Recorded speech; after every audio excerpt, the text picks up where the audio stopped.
C31 Apa bantuan yang kamu inginkan? Dia hanya minta waktu sama aku 3 hari untuk berkencan dengan dia ke Bali. Setelah dia sembuh, aku harus menemani dia liburan ke Bali. Ungkap Satria, dengan raut wajahnya yang frustasi. Kamu yakin?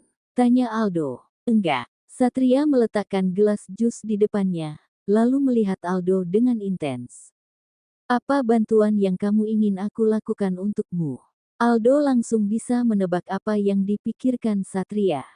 Jika benar Bella adalah pendonor mama, maka tolong bantu aku supaya Bella dan aku tidak jadi pergi berkencan ke Bali. Aku tidak ingin meninggalkan istriku, walaupun hanya 1 hari. Pungkas Satria. Oke, aku bisa menjaminnya. Aku tidak akan membiarkan kamu pergi dengan Bella, Bara juga bisa bantu kamu. Tang bro, kalian berdua memang sahabatku yang paling baik, tukas Satria. Aldo dan Bara hanya tersenyum mendengar pujian dari Satria, lalu mereka bertiga bersulang untuk menikmati minuman yang ada di atas meja meskipun Satria hanya meminum segelas jus.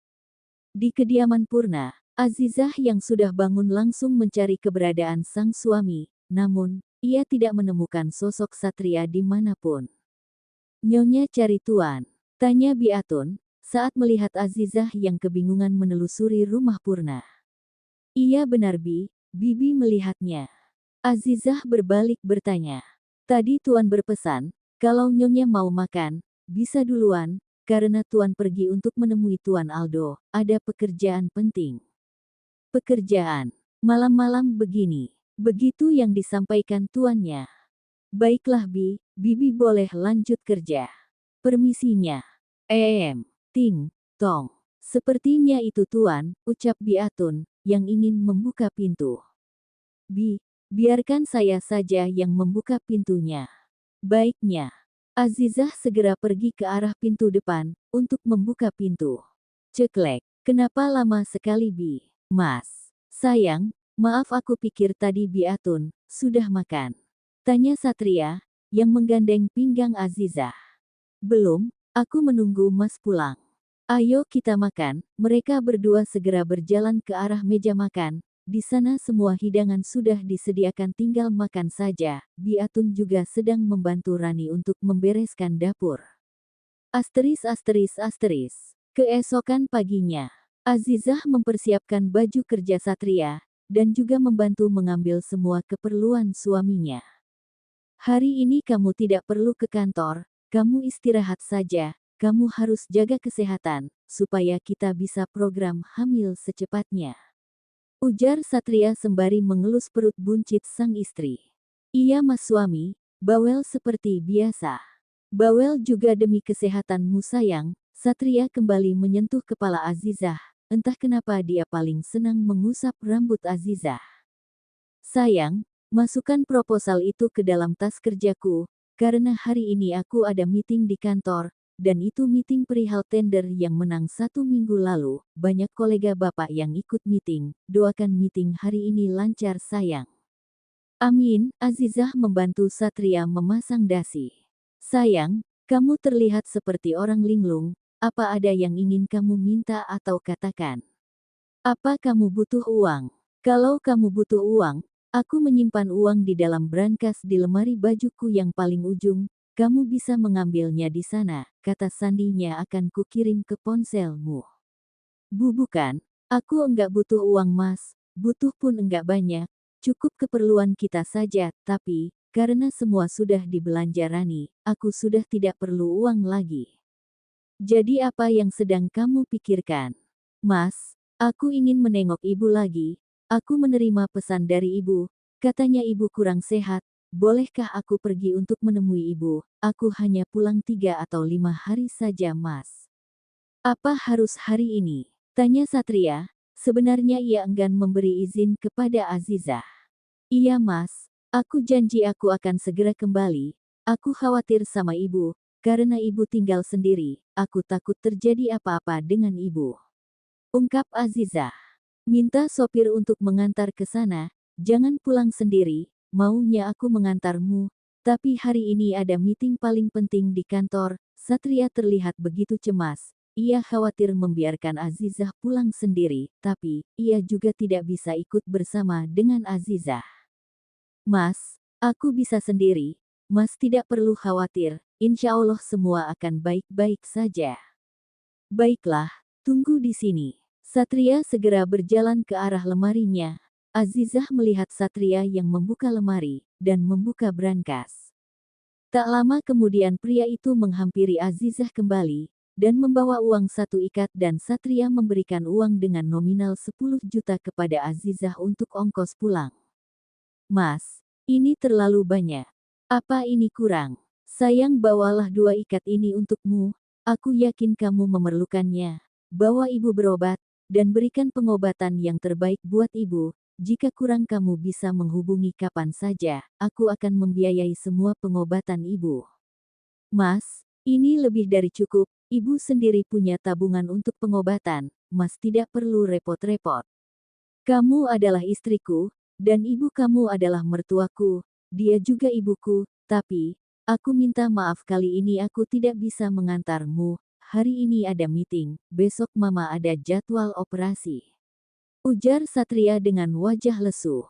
Mas, aku mengerti, kamu tidak perlu merasa sedih, aku bisa mengerti, semoga operasi berjalan dengan lancar. Iya sayang, ayo kita sarapan, Satria dan Azizah segera keluar dari kamar tersebut. Tiba di meja makan, Satria dan Azizah langsung sarapan bersama, sebelum keduanya pergi pada urusan masing-masing. Nanti aku akan meminta Anita untuk mengurus kartu kredit no limit untukmu, dan kartu itu bisa kamu gunakan untuk apa saja. Tidak perlu mas, aku tidak terbiasa menggunakan itu. Maka dari itu biasa, kan mulai dari sekarang, aku hanya ingin istriku tidak kekurangan apapun, tidak kekurangan kasih sayang, apalagi uang, jangan sampai kamu kekurangan uang, aku bekerja untuk menafkahi kamu. Pungkas Satria yang meletakkan sendok di atas piring. Azizah hanya tersenyum mendengar ucapan manis dari sang suami yang begitu peduli kepadanya. Sayang, aku pergi dulu. Pamit Satria, yang mengecup pucuk kepala Azizah.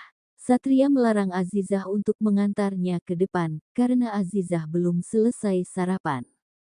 Hati-hati mas. Iya, kamu juga sayang. Terus kabarin aku kalau sudah tiba di sana. Ingat ponsel harus selalu aktif tidak boleh mati. Siap mas suami, setelah kembali mengecup pipi Azizah, Satria segera pergi meninggalkan ruang makan. Azizah masih tersenyum melihat ke arah punggung Satria, yang berjalan ke arah pintu depan, sampai bayangan itu hilang dari pandangannya. Tiba di kantor, seperti biasa, Anita sudah menunggu Satria di lobi, dengan berbagai macam berkas di tangannya. Selamat pagi Pak, sapa Anita dengan ramah. Pagi, apa semuanya sudah berkumpul di ruangan meeting? Sudah Pak, semuanya sudah menunggu Bapak. Pak Adi memberikan berkas ini kepada Bapak, dan ia meminta Bapak mengurus meeting hari ini. Saya sudah mengerti, Papa belum bisa datang, mereka segera masuk lift. Pak, semoga Bu Astuti segera sembuh dan kembali sehat seperti sedia kala. Amin, terima kasih. Anita hanya mengangguk saja, begitu pintu lift terbuka, keduanya segera keluar. 1 jam berlalu, suatu di ruangan meeting seperti biasa, sedang membahas proyek baru, proyek kali ini harus pihak Purna yang bertanggung jawab penuh, tanpa ada campur tangan dengan perusahaan Aldo. Itu semua saya serahkan kepada Bapak Aldo, bagaimana tanggapannya? Karena dari awal kita semua tahu, tender ini atas kerjasama 2 perusahaan, ujar Satria. Saya setuju, kalau ini semua yang dipilih oleh klien kita, saya mah setuju saja, mau perusahaan saya atau Purna semua oke-oke saja, asal berjalan dengan lancar. Kalau begitu, kesimpulannya sudah kita ketahui, kalau Purna akan mengambil alih dengan proyek baru ini. Kami semua setuju, bisakah kami bertemu dengan pihak desain? Anita, panggilan Laura. Titah Satria, Anita segera pergi untuk memanggil Laura. Setelah Laura datang, dan mereka membahas semua kerjasama dengan baik, dan kali ini Laura akan memegang proyek yang paling besar dalam sejarah Purna. Kalau semuanya sudah paham, saya akhiri rapat ini, dan terima kasih untuk semuanya yang sudah meluangkan waktu untuk rapat pagi ini. Satria dan beberapa kolega lainnya berjabat tangan, dan mereka terlihat begitu puas dengan meeting hari ini. Setelah semua orang keluar, kini hanya tinggal Satria dan Aldo. Kamu enggak masalah, kan jika proyek kali ini Purna yang bertanggung jawab? Tentu saja aku tidak marah. Apapun itu atas namamu, aku setuju. Ungkap Aldo, yang memutar kursinya ke kiri dan ke kanan. Ada apa? Kamu terlihat begitu cemas. Apa ada yang kamu khawatirkan? Bukankah operasi ibumu akan berlangsung besok? Lanjut Aldo. Bukan soal itu, aku cemas. Hari ini Azizah kembali ke desanya. Aku takut ada apa-apa dengannya di jalan. Ayolah Sat, istrimu sudah besar, dia bukan anak kecil, kamu tidak perlu begitu takut, atau kecuali kamu hanya takut berpisah saja, dan takut merindukan dia, jika ditinggal begitu lama. Sindir Aldo. Itu juga salah satunya. Timpal Satria, Aldo langsung tersenyum mengejek, melihat temannya yang begitu posesif. Aku akan mentraktir kamu, ayo kita pergi ke toko roti waktu itu. Ajak Satria, Aldo segera bangkit dari duduknya. Ceklek, Pak, Nona Bella, menunggu Anda di ruangan direktur. Ujar Anita, yang melihat Satria baru saja keluar dari ruangan meeting. Untuk apa dia datang kemari, katakan pada dia aku sibuk. Tidak perlu repot-repot, aku sudah di sini. Mereka bertiga segera menoleh, dan melihat Bella sudah menyusul ke lantai 3 di mana ruangan meeting berada. Untuk apa dia kemari? Bisik Aldo. Satria menaikkan kedua bahunya. Kalau begitu aku pamit dulu, Aldo segera pergi. Satria mengangguknya. Anita juga ikut pergi. Untuk apa kamu datang kemari? Apa salah, jika aku datang untuk melihat tunanganku yang sedang bekerja? Bella, jaga ucapanmu, aku ini sudah beristri dan bagaimana aku bisa bertunangan denganmu? Kamu lupa, sebelum kamu menikah kita sudah bertunangan, dan kita berpacaran selama beberapa tahun, memangnya kamu anggap apa aku selama ini? Bella berbalik memarahi Satria, memang benar mereka berpacaran begitu lama, dan waktu itu Satria begitu tergila-gila sama perempuan yang bernama Bella itu. Tapi sekarang bukanlah waktu yang dulu, saat kita masih baik-baik saja, semuanya sudah berubah semenjak kamu berselingkuh. Satria segera pergi meninggalkan wanita itu. Pergilah, tapi jangan pernah memohon kepadaku untuk mendonorkan ginjalku pada mamamu. Satria kembali menghentikan langkahnya, saat mendengar ucapan Bella, lalu menoleh ke arah wanita itu. Aku akan mengantar kemanapun kamu pergi, cepatlah kemari.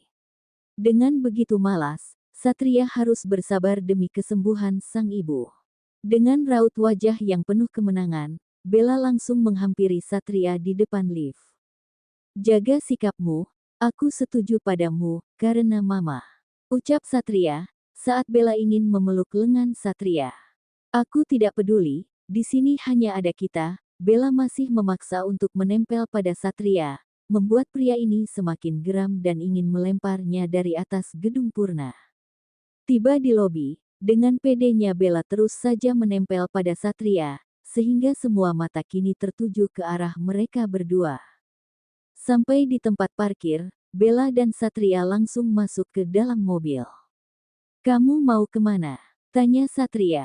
Mau shopping, karena besok aku harus melakukan operasi. Ujar Bella, ia tahu Satria tidak akan menolak kalau membahas soal kesehatan ibunya. Duduk yang tenang, aku akan mengantar kamu berbelanja. Sekalian ditraktir, kan? Jawab Satria malas. Maafkan aku sayang, aku melakukan ini karena mama. Semoga kamu tidak marah, jika mengetahui aku pergi dengan wanita ini. Meskipun dalam keadaan gelisah, Satria berusaha untuk tenang, dan menuruti keinginan Bella untuk sementara waktu. Sampai di depan mall, setelah memarkirkan mobil, Satria dan Bella langsung masuk ke dalam mall untuk berbelanja. Sudah terbiasa Satria dengan penampilan itu, Bella akan berbelanja sepuasnya dan akan lupa orang yang membayar itu semua adalah Satria.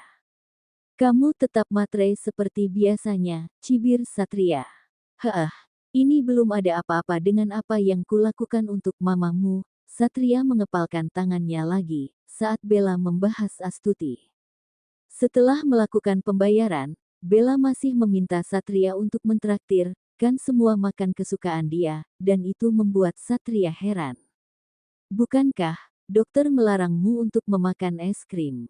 Tapi di sini, kan tidak ada dokter. Tapi memakan es krim sebanyak itu, akan mengganggu operasimu besok. Aku tidak peduli, yang penting mamamu sehat. Heyem, Satria kembali menghela nafasnya. Setelah 30 menit berlalu, Satria mendapat panggilan dari Anita kalau dia ada meeting nanti malam. Bella, aku harus kembali, aku ada meeting nanti malam.